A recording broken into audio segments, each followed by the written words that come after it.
when we're talking about orientation, preference, lifestyle, these things are very important when doing love work. See, for me, when I speak to clients or customers, I gotta ask questions. Your customer, you're just coming in, you're trying to figure out what goes on. I gotta ask questions, right? And you have to be specific. You have to be detailed about your lifestyle. Again, the analogy I give is like a lawyer. You know what I'm saying? You got to tell your lawyer everything in advance, so therefore he can basically, defend you in court. You know what I'm saying? Now, you can't tell a person down the line that this is what you did, or the day of the court, this is what the situation is, and he held all that information way before.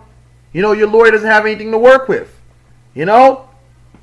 So what I'm saying to you guys today is this. If you're bisexual, you're lesbian, you're transsexual, I have to know these things in advance. Because this way it allows me, or the spiritual worker, to basically know how to go about the work that they're going to do for you. So, basically, again, this is not just doing work. It's about planning. 5 P's. Proper preparation prevents poor performance.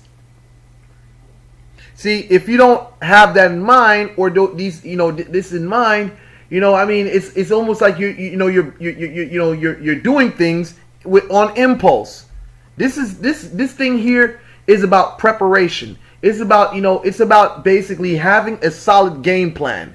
There's got to be a game plan for everything that you're trying to tackle, even with your goals. Your goals and aspirations. You know what I'm saying? You basically have to plan out how you're going to get there. So the thing is, if I don't have the details, to know, okay, well, this guy, you tell me like today I was talking to someone, and one moment I heard a female voice, the next thing you know I hear a guy's voice afterwards. I'm like, I step out of the store, I'm like, wondering, am I hearing things whatsoever? I said, I asked, are you a man or are you a woman whatsoever? You know what I'm saying? Then a person says they're a woman. I'm like, then I go on that person's account to basically look up the detail and make sure.